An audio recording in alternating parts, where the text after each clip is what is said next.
Hare Krishna devotees, welcome to day 25 of our Bhakti Vaibhava seminar on Srimad Bhagavatam, Canto 2.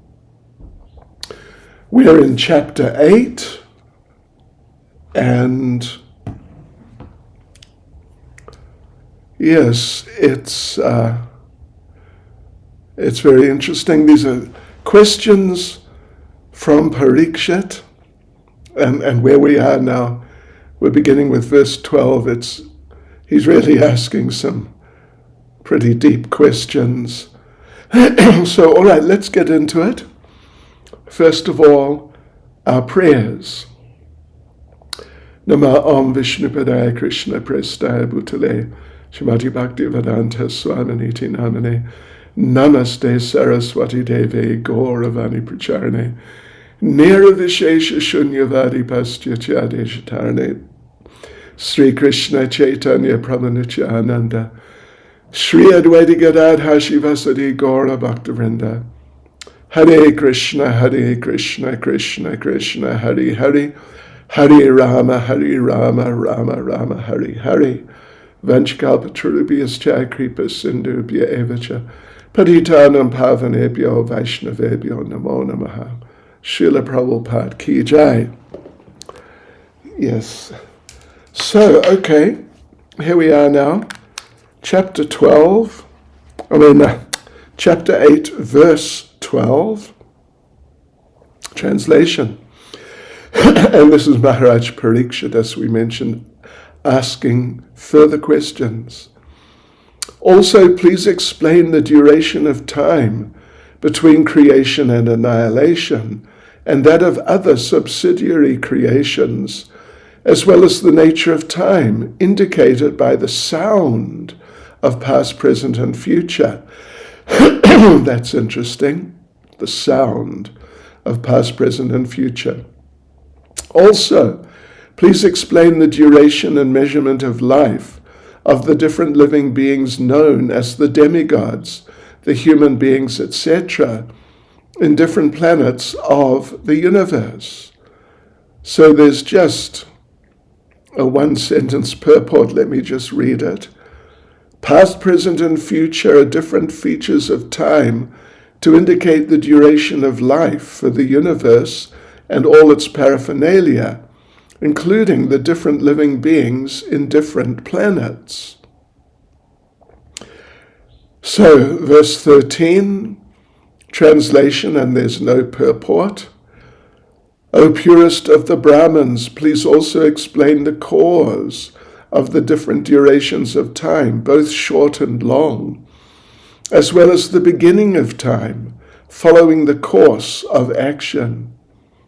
Verse 14, then again, kindly describe how the proportionate accumulation of the reactions resulting from the different modes of material nature act upon the desiring living being, promoting or degrading him among the different species of life, beginning from the demigods down to the most insignificant creatures.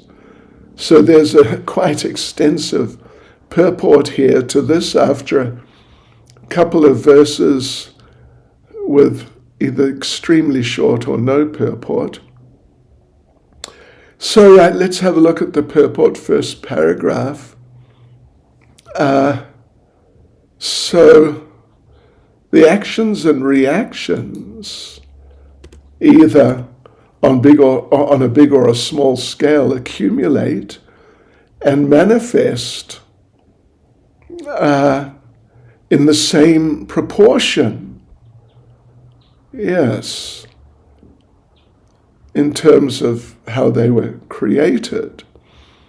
So Parikshit is asking about this, how they take place, what the procedures are, and in what proportion they act. So let's say in due course Shukadev will address these this question. So second paragraph is just extremely short. And Prabhupada makes a very important point. Life in the higher planets, heavenly planets, is life there is obtained not by the power of spacecraft. Yes, as the current day inexperienced scientists think, but to live in the heavenly planets depends on works done in the mode of goodness. And Prabhupada, so on to the third paragraph, Prabhupada explains that even here on this planet, there are restrictions for people from certain countries entering other countries. Some people who are from what are considered better countries by today's material standards, they can easily enter. So many countries, very wealthy countries, but people from poor countries, they can't enter those wealthy countries easily. They have to get some special permission, even it may be impossible for them to enter. And Prabhupada gives the example of America, which is quite stringent about these things. And the thing is, they don't want to share their prosperity with people who are less qualified. And interplanetarily, the same principle applies. Then paragraph 4, Prabhupada says, I'll just read it, it's important. Maharaj Parikshit's inquiries are on the basis of proportionate actions of goodness, which qualify one in this planet to be promoted to the highest regions of the universe. Yes, so that's really what it's all about. So, okay, there's a fifth planet, a fifth paragraph. Fifth planet, yeah. There's a fifth paragraph. Even on this planet, one can't get a good position without being qualified in terms of work. Of course. Yeah. You can't sit on the High Court judge's seat without being qualified. You can't just, in these invasions that there have been two of in recent times. First of all, invading the American seat of government, and just very recently in Brazil. Then these people, the people invading those government offices, you see pictures of them, they go into the seats, the offices of some of these high-level officials and sit on them and stick their feet up on the desk and do all these sort of real Sudra things, because they are Sudras and they're not qualified to sit, like in this case, on a High Court judge's seat. So similarly, we can't enter higher planets forcibly, and we shouldn't be foolish enough to think that the highly qualified people in the higher planets, that they're not capable of stopping us coming if they want to stop us. So therefore, in this fifth paragraph, at the end, Prabhupada says, persons addicted to passion and ignorance have no chance of entering these higher planets simply by some mechanical arrangement. And then the sixth paragraph, which is the last. So Prabhupada refers to Bhagavad Gita 9:25,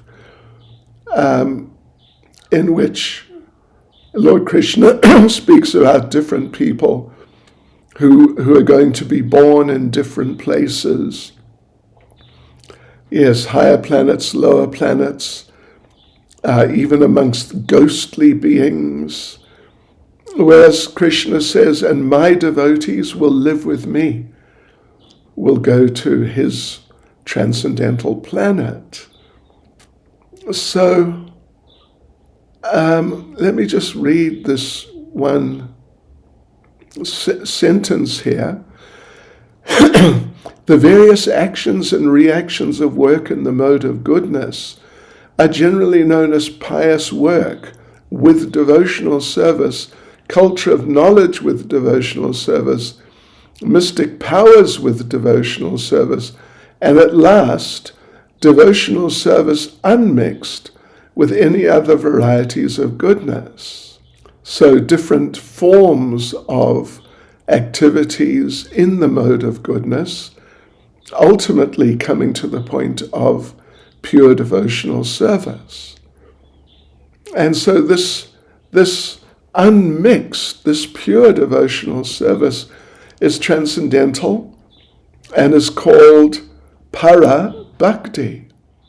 And Srila Prabhupada concludes the purport by saying, such a transcendental kingdom is not a myth, but is as factual as the moon. One must have transcendental qualities to understand the kingdom of God and God himself. Verse 15. O best of the Brahmins, please also describe how the creation of the globes throughout the universe, the four directions of the heavens, the sky, the planets, the stars, the mountains, the rivers, the seas, and the islands, as well as their different kinds of inhabitants, takes place.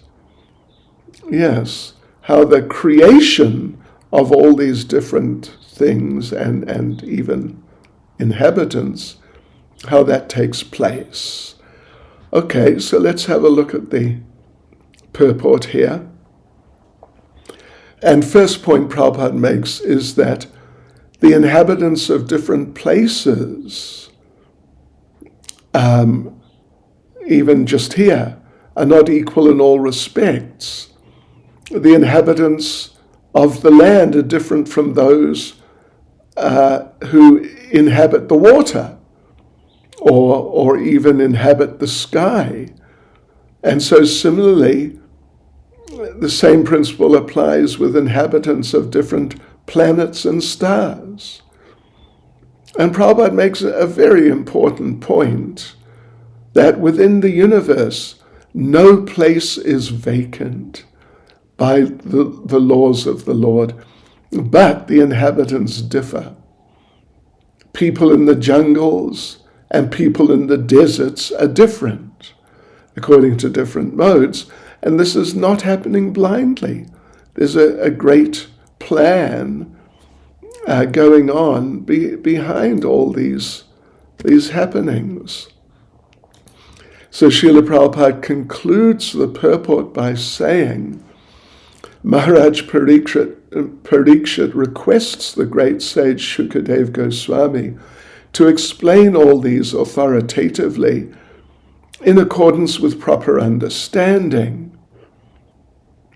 Yes, and he is going to do that, Shukadev, in due course. Verse 16.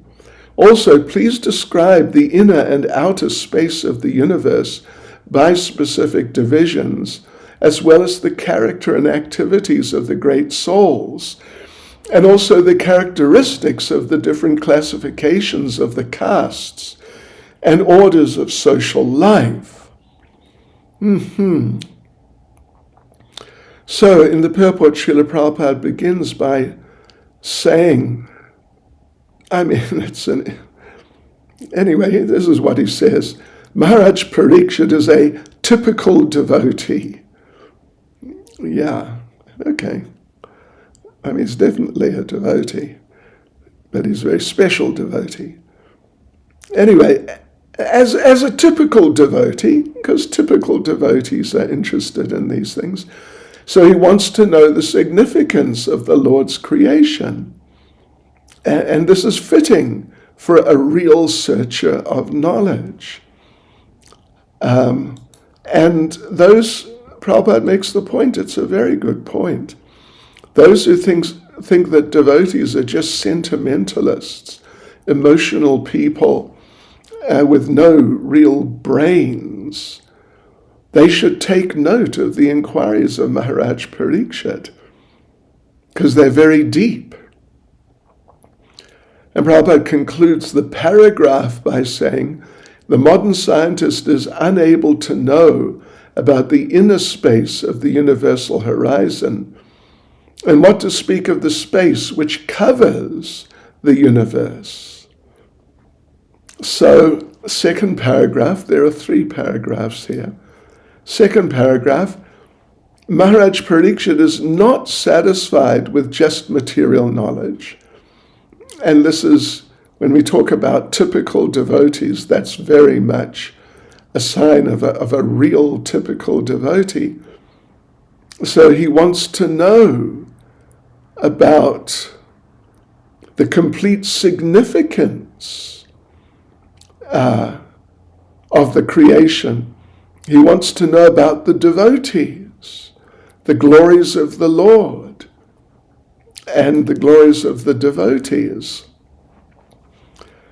These things are the subject matter of the Bhagavatam, of course. And things like Prabhupada mentions how Mother Yashoda saw the creation in Krishna's mouth, although she looked there just to see if her little child had been eating some dirt or not. And Prabhupada concludes the paragraph by saying, by the grace of the Lord, the devotees are able to see everything in the universe within the mouth of the Lord. And the third paragraph, so as we saw in the verse itself, Parikshit was inquiring about Varnashram in terms of personal qualities, and not just, of course, not just in terms of birth. So and Prabhupada explains about Varnashram, the divisions of Varnashram are like divisions of your body. They're part and parcel of the body, but on their own, they're just parts. So they are parts of a greater picture. They have to be understood in both ways, as parts and as parts of the greater picture. So that is the significance of the whole scientific system of Varnashram. But really speaking, and this is just such an important point, the different values of the different divisions of society can be ascertained only in terms of the development of devotional service, not by some other standards. The differences between the Brahmins and the Kshatriyas, the Brahmins and the Vaishyas, or the Vaishyas and the Sudras, etc. All these divisions can be ascertained only in terms of development of devotional service. So, and Prabhupada gives an interesting example to illustrate this point. Anyone employed in the government is part and parcel of the whole government, and that is the position of all living entities in the government of the Lord. But everyone has to serve the purpose of the Supreme Whole. All right, so verse 17, please explain all the different ages in the duration of the creation, and also the duration of such ages. Also tell me about the different activities of the different incarnations of the Lord in different ages.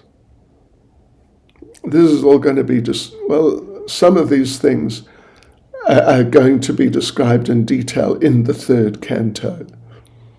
So yes, there's a purport here, and Prabhupada first makes the point Krishna is the original Lord. All incarnations come from him, even though they're non-different, but they have their origin in him.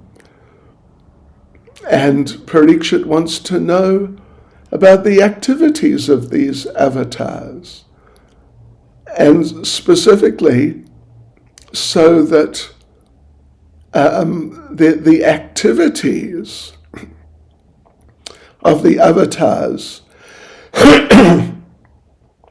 can be confirmed by Shastra. So Parikshit, of course, he is very concerned not to be carried away to accept someone cheaply, as common people do, to accept someone who claims to be something, but who is not that. Parikshit doesn't want to be confused, like so many people, to accept these others for what they're not. So rather he wants to hear the confirmations of Shastra, with confirmations also from the Acharya, from Shukadev himself. So, then Prabhupada explains the Lord comes by his internal potency. His coming has nothing to do with the laws of material nature. There's no obligation upon him according to the laws of material nature. And therefore so many of his activities are really uncommon. And his activities and he himself are identical on the absolute plane. So therefore, to hear of these activities is to associate with him directly, because he and his activities are identical on the absolute plane. So when we hear of his pastimes, we associate with him directly, and that gives complete purification. Okay, so on to verse 18. Please also explain what may generally be the common religious affiliations of human society,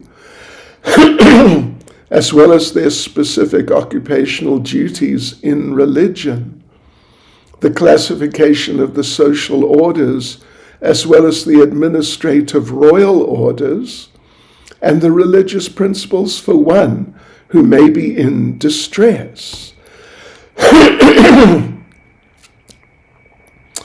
Right, so let's have a look at the purport here. So the common religion, what is the common religion of everyone?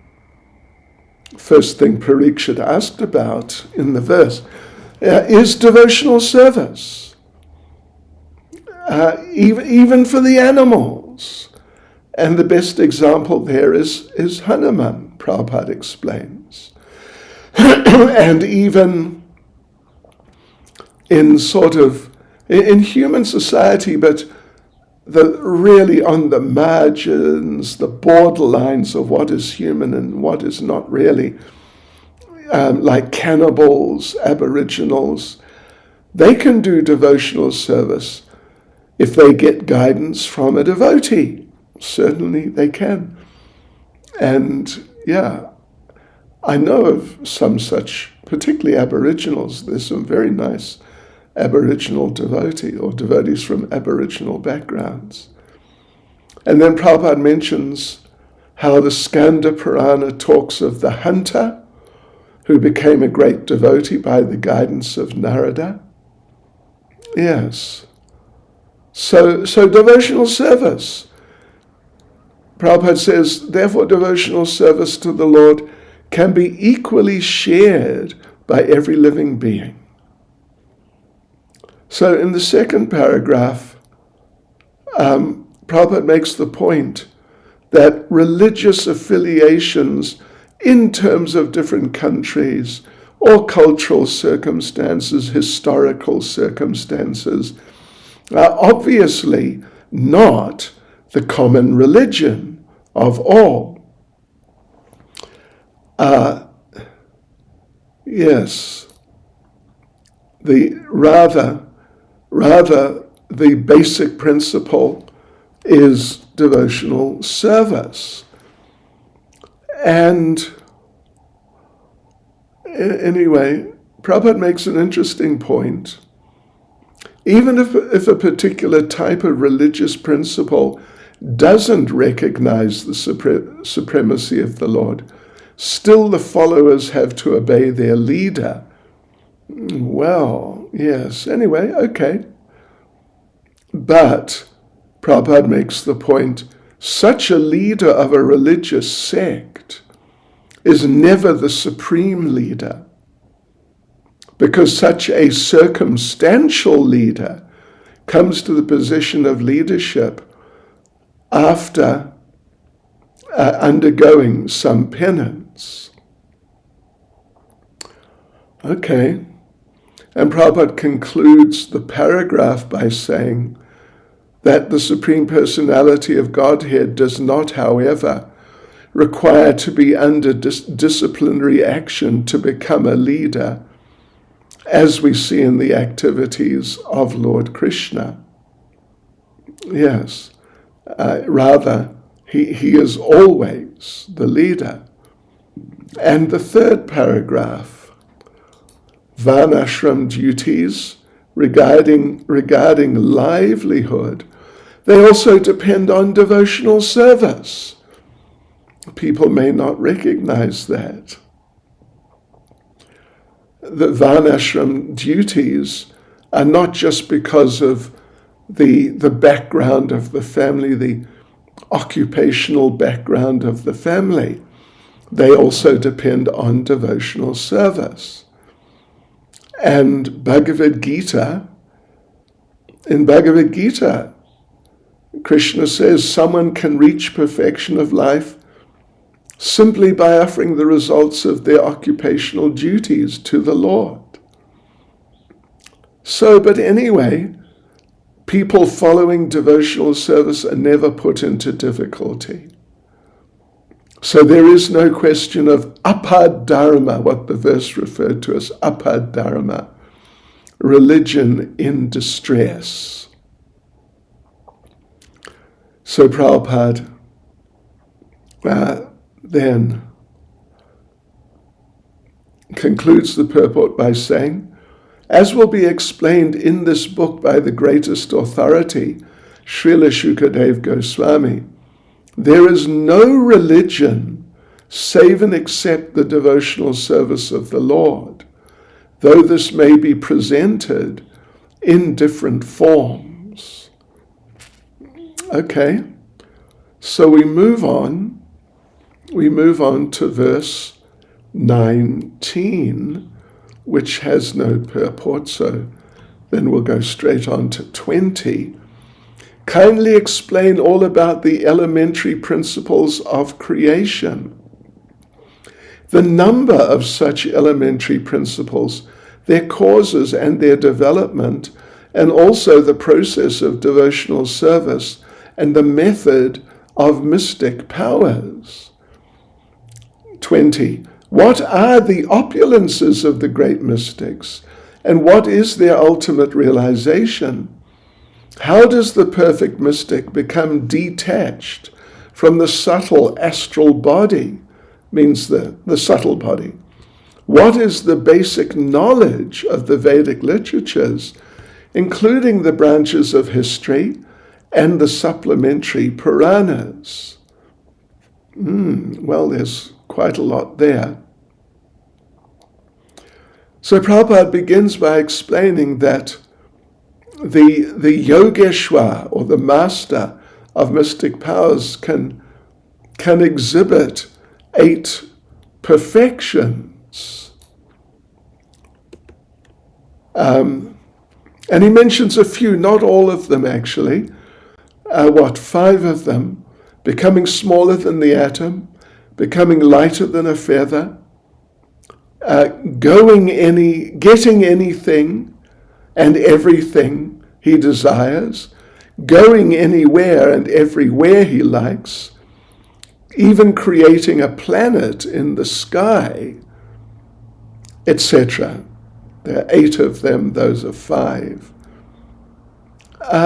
So then Prabhupada says there are many such yogeshwars with different expertises and mystical powers, but the topmost is Lord Shiva. But very important point, devotees don't practice mystic powers.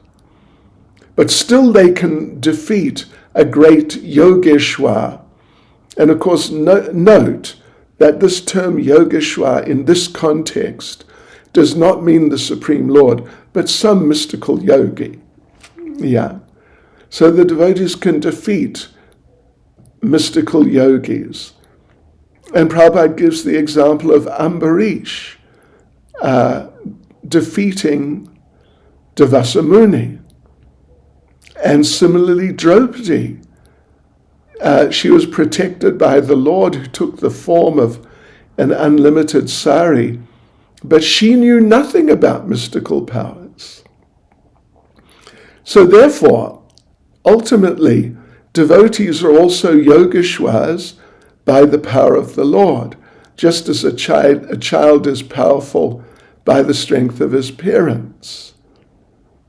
And Prabhupada makes the point that the devotees, at the end of the paragraph, they do not try to protect themselves by any artificial means, but are saved by the mercy of, well, not the devotees, but the children or the devotees. They're saved by the mercy of their parents. It means the parents for the children and the Supreme Lord for the devotees.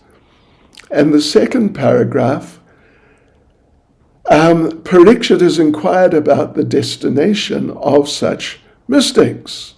That's an important question. How did they get their powers? By their own effort? By the grace of the Lord? That's important.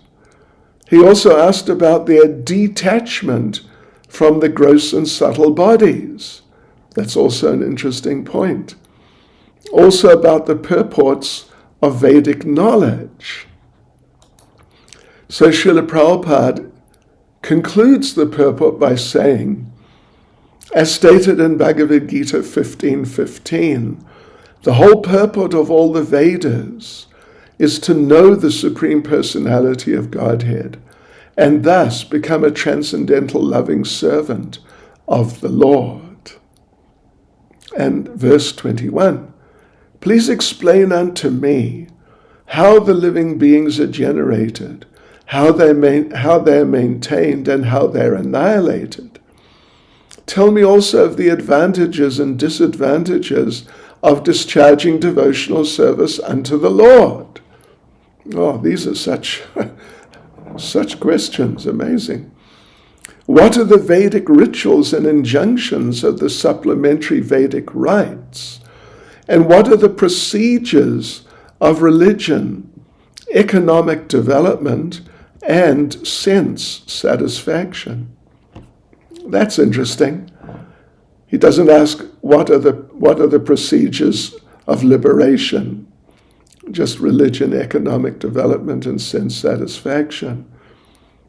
So, in the verse, Parikshit has used the term samplava, which in our word for word translates as the perfect means, or complete devastation. That's interesting.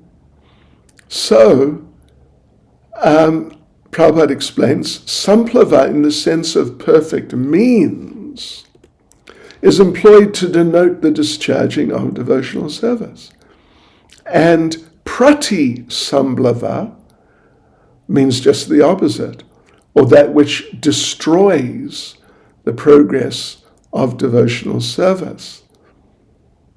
So, and Prabhupada makes the point, one who is well situated in devotional service can easily perform the functions of conditional life.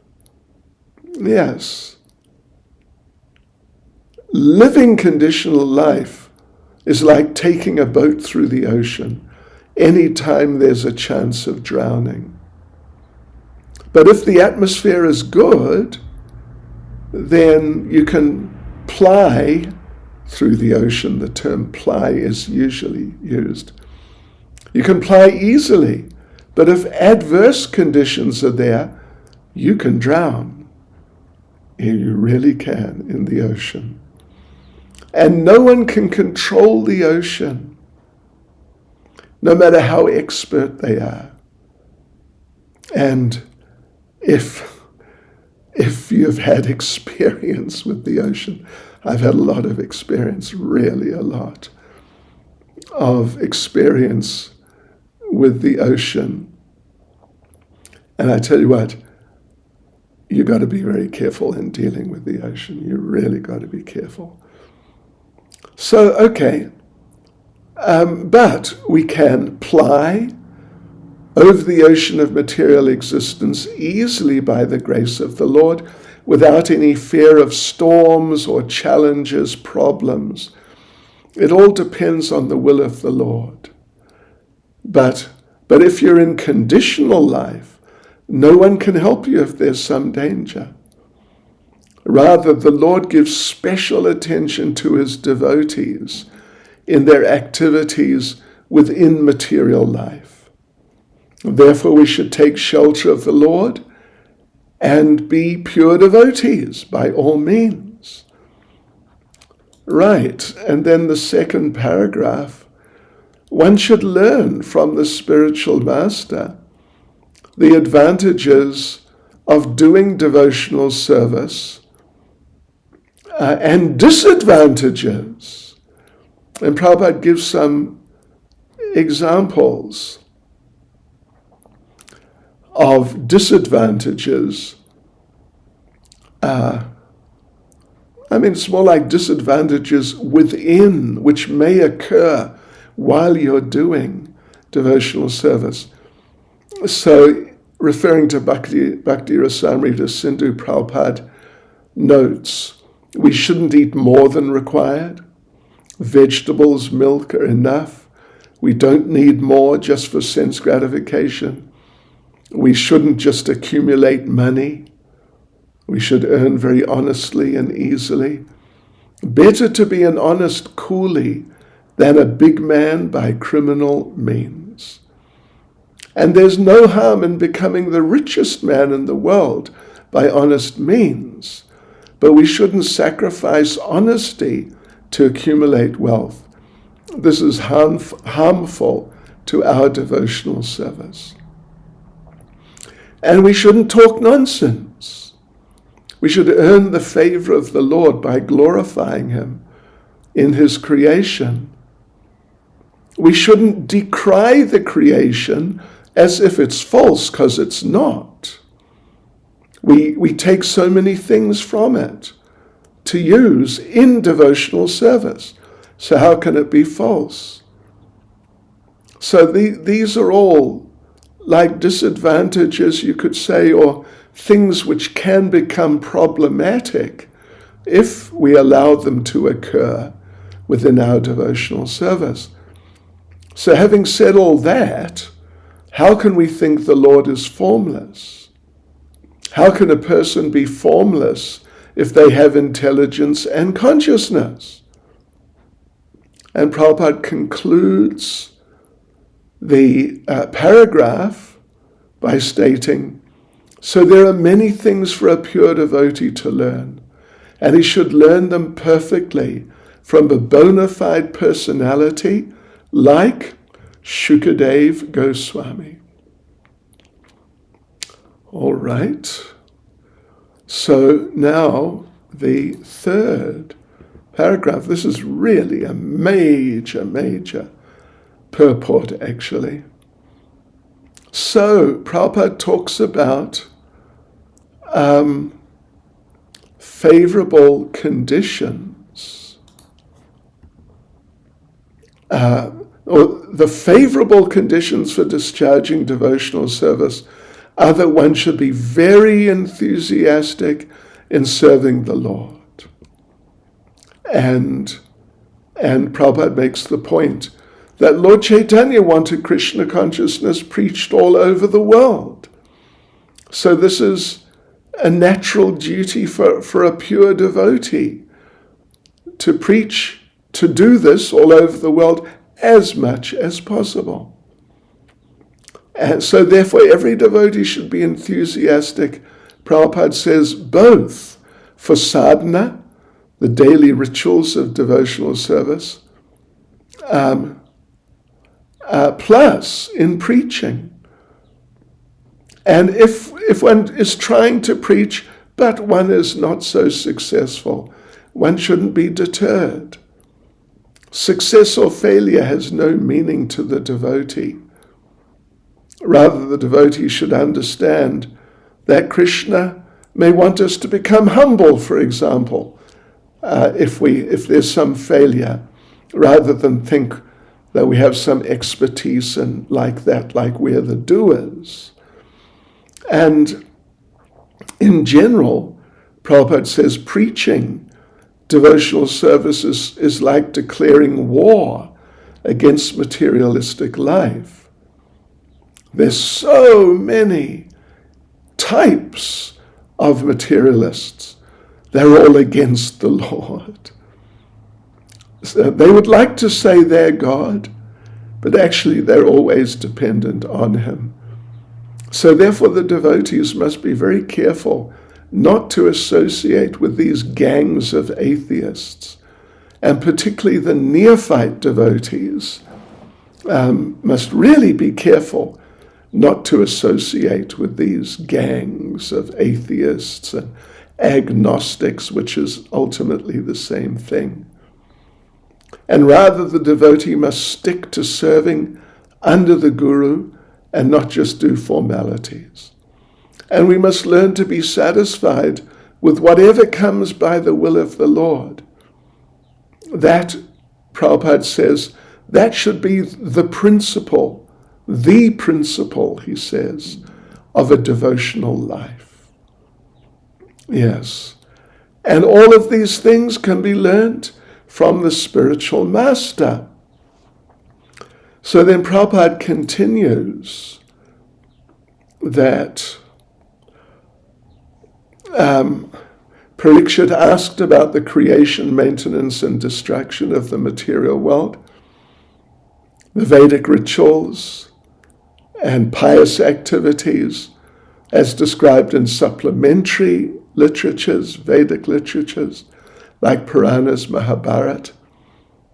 As examples, Prabhupada gives examples, digging tanks and wells for water supply for the people, planting trees on public roads, constructing public temples, places to worship God, establish places of charity where the poor people can be provided with foodstuff or with prasadam, actually.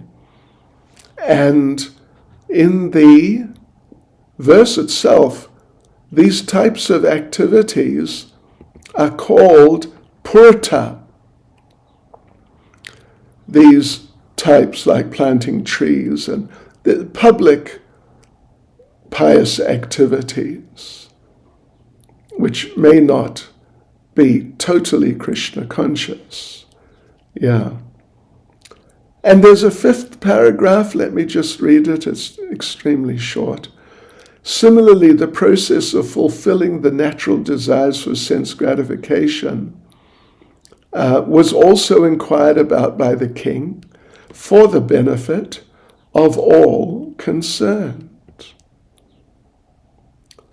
Okay, verse 22. Please also explain how, merged in the body of the Lord, living beings are created and how the infidels appear in the world. Also, please explain how the unconditioned living entities exist. Wow, these questions are really amazing. So, right, let's have a look here at the purport. First point Prabhupada makes is the progressive devotee must also inquire about how the living entities in the body of the Lord come out again. Yes, at the time of the next creation. And Prabhupada then explains about different types of living entities. First of all, in a general sense, there are two types: the ever-liberated, unconditioned living beings. Then, second type, the ever-conditioned living beings. Then, amongst the conditioned living entities, there are two types: the faithful and the infidels. Then, amongst the faithful conditioned living entities, there are also two types: the devotees and the mental speculators. And of course, we've seen it before, but Prabhupada explains the speculators want to become one with the Lord, but the devotees want to keep their individuality and serve the Lord. So, but anyway, the devotees, any devotees who are not fully purified, and also the philosophers, they may become conditioned again. Yeah, this is in terms of at the end of the previous creation, and now the next creation is beginning. So the devotees who weren't fully purified at the end of the previous creation, they take birth again because they need further purification, and so do the philosophers, the empiric philosophers.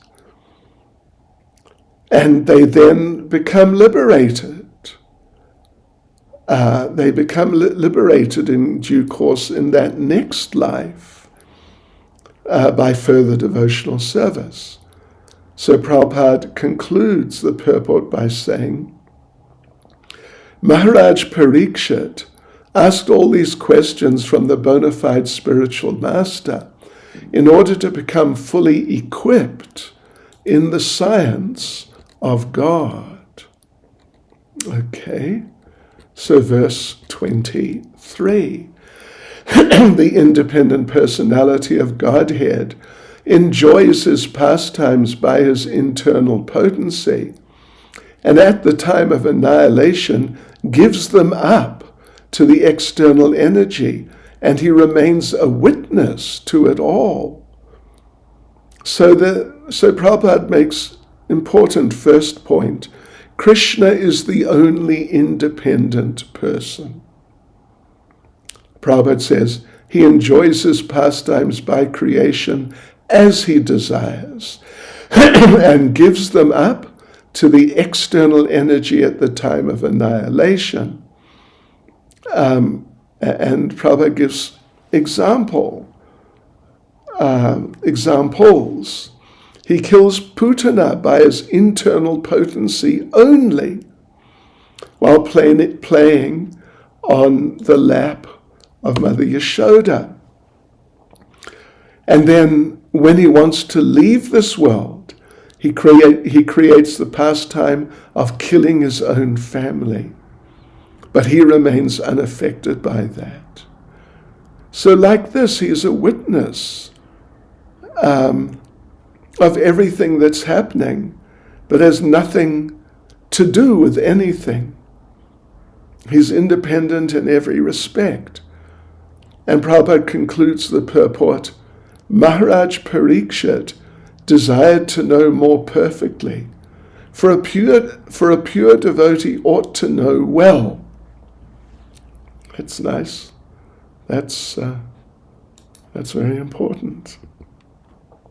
Devotees really do need to understand things properly. verse 24. O great sage, representative of the Lord, kindly satisfy my inquisitiveness in all that I've inquired from you, and all that I may not have inquired from you from the very beginning of my questionings. Since I'm a soul surrendered unto you, please impart full knowledge in this connection. Right. So Prabhupada explains the Guru is always prepared to impart knowledge to the disciple, and particularly when the disciple is inquisitiveness. So therefore, inquisitiveness is a great necessity for the progressive disciple. And we did mention just recently how Srila Prabhupada in one big public program was approached by a hippie who said he wanted to ask some questions. And so Prabhupada agreed, all right. And Prabhupada answered some questions, and then the hippie became somewhat aggressive in his questioning. And then Prabhupada refused. And in the course of refusing, Srila Prabhupada told him that you are not my disciple, so I do not have to answer your questions. But with the inquisitive, sincere disciple, the Guru has to answer the questions and is always ready to do that. So Parikshit was a good disciple. And, conversely, on the other side, a person shouldn't approach a spiritual master just to make a display that, oh, look, see, I'm a disciple. So Parikshit is inquisitive about things that he's inquired about, but he's also inquisitive about things he hasn't asked about, because it's not that he knows everything that he should know about. Yes, this is the point. Because he's, at least for the regular disciple who's coming from a background of ignorance, there will be some things which he is not even vaguely aware of, but they do need to be inquired about. So therefore Parikshit is asking that also, please satisfy me in regard to all that I may not have inquired from you. Yes, please give full knowledge about what I've inquired about, even things that I need to know, but which I haven't inquired about. So Prabhupada concludes the purport by saying, factually, it's not possible for a man to inquire about everything from the spiritual master. But the bona fide spiritual master is able to enlighten the disciple in every way for the disciple's benefit. One of the first things I was told when I moved into the temple in London was that Srila Prabhupada had been asked, do you know everything? And Prabhupada replied, no, I don't, but Krishna does, and he tells me. So like this, Krishna is supplying knowledge, remembrance, and forgetfulness to the devotees. And certainly for those who are preachers, including spiritual masters, Krishna helps in supplying knowledge. Verse 25, O great sage, you are as good as Brahma, the original living being. Others follow custom only, as followed by the previous philosophical speculators. So yes, here in the purport, Prabhupada raises the point that some people may argue that Shukadeva is not the only authority on knowledge, because there are other sages and their followers. And Prabhupada says that Gautama, Kanada, Jaimini, Kapila, Ashtavakra, they've all presented particular philosophical paths by themselves, Patanjali too. Each one has their own way of thinking. And then Prabhupada explains, though, very important point, the difference is that the 6 mentioned here, beginning with Gautama, Kanada, Jaimini, they have their own ideas, but Shukadev gives what he has received in line from Brahma, who's Atma born from and educated by the Lord. So therefore his position as an authority on knowledge is really far different. So second paragraph, Vedic knowledge comes from the Lord, then down through Parampara, so it's perfect. The same knowledge which was given 5,000 years ago, the very same knowledge is being given today. And a person cannot be a spiritual master unless they've received knowledge in that specific way. So these 6 sages, beginning with Gautama, Kanada, as we said, they may be great thinkers, but their speculative knowledge is imperfect. They may even have their own paramparas, but they don't come from the Lord. Yeah. So the Lord, Narayan, is the only independent person. Everyone else's knowledge comes from their minds. And knowledge from the flickering mind of anyone can never be perfect. So these different philosophers, again, Gautama, Kanada, and company, they disagree with each other. If they didn't, they couldn't be considered philosophers, great philosophers. So therefore we have to follow Maharaj Parikshit, follow his example, and hear from the authorities like Shukadev. So verse 26. O learned Brahman, because of my drinking the nectar of the message of the infallible personality of Godhead, which is flowing down from the ocean of your speeches, I do not feel any sort of exhaustion due to my fasting. So, right. Yes, wonderful. Let's have a look at the purport. So Prabhupada's first point is the disciplic succession coming from Brahma, Narada, Vyas, then Sukadev is different from the others, like it was mentioned in the previous purport. Gautama, Kanada, and company, they have their own paramparas. But this parampara from Brahma, Narada, and so on is different because it's coming from the Lord. So the others are wastes of time. Prabhupada does not waste words. They're just wastes of time because they're devoid of achutakata, the message of the Lord, because they're coming from ordinary people, not from the Lord. And these speculators, they may have interesting ideas, but then they get defeated by other speculators who may have more interesting ideas.